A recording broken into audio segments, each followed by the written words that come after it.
In this video, I'm going to be explaining the difference between whose and whose, recipe and receipt. So whose means cuyo. Okay.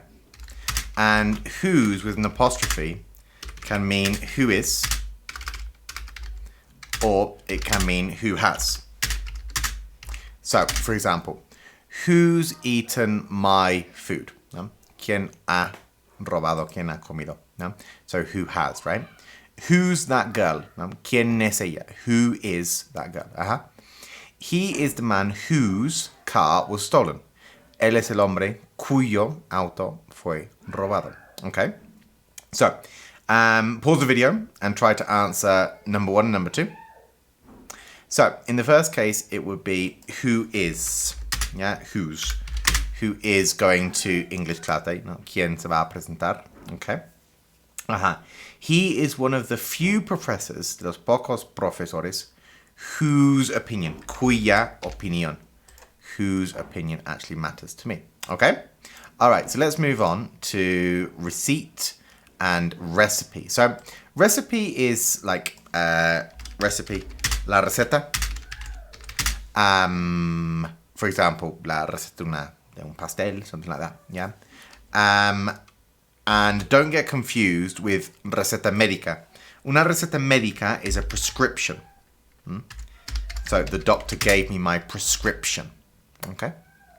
And then we have receipt.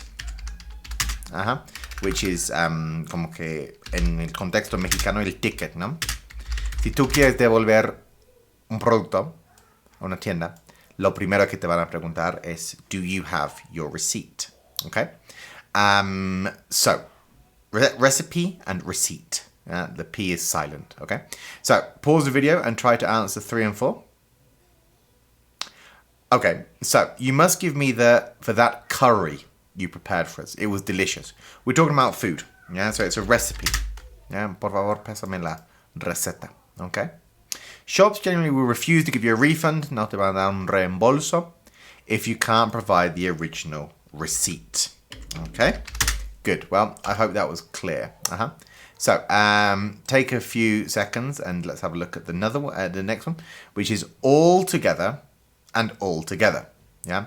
So this one might be a bit more confusing. All together means like del todo, and all together means todos juntos. Okay. So all together, with two separate words, it's todos juntos. And all together means del todo. Okay? So, based on that information, I wonder if you could take a few seconds and try to answer questions 5 and 6. So, I think it's better if we could go to see the teacher all together, no? En grupo, no? All together, yeah? Todos en grupo, todos en bola, no? Okay. Rather than separately, no cada quien. No? I can produce good English when I'm not in a pressure situation. However, doing so in an exam is a different matter altogether. Yeah? Es un asunto completamente, totalmente distinto. Okay? All right, well, I hope that was clear. Let's move on to number 7 and number 8. So, among is entre, pero entre más de dos. Más de dos, okay? And between, igual, es entre, pero de dos. So, for example, that's the meaning of between, okay? So, let's have a look at the questions then. I'm an actor, but I'm not working at the moment. Let's say I'm between jobs. Estoy entre trabajos, ¿no? Between porque salió de un trabajo y va a ocupar otro trabajo. Okay. I know you're among your friends when they finishes your sentence. Where you're like, among your friends, entre amigos, más de dos. Okay. So, for example, the example I always give is you hang a hammock between 2 trees. Entre dos árboles, no? Hamaca entre dos árboles. Okay. Between 2 trees. Okay. Good. Now, what about this one? A compliment and complement. No? So the first one is a verb. Yeah. For example, you could say, or it could also be a noun. For example, this dress complements your eyes, ¿no? Como que le hace buen par, le hace buen partido a tus ojos, okay? And a compliment is un cumplido. For example, I compliment, that was a lovely compliment, to pay a compliment, okay?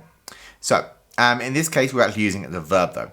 So, I must compliment you, como que felicitarte, compliment you. Felicidades, no? For your accent, okay? I think her blue jeans and black leather jacket complement each other. Complement, como que van bien juntos, okay? All right, so let's have a look at this one. So principal is like the head teacher, the head teacher, el director de una escuela. And principle is like tus principios y valores. Principios, en el sentido de tus valores de la vida, ¿no? You have no principles, no tienes principios, no tienes valores, ¿no? So in this case, it would be, I agree with you in principle. Pero en reality, pues otra cosa, ¿no? In principle. Principle. Como que en teoría suena bien. Principle. Okay. En teoría suena bien. Okay. And this one, de las razones principales. Principle, ¿no? De las razones más importantes. Okay? Well, I hope that information was useful, guys.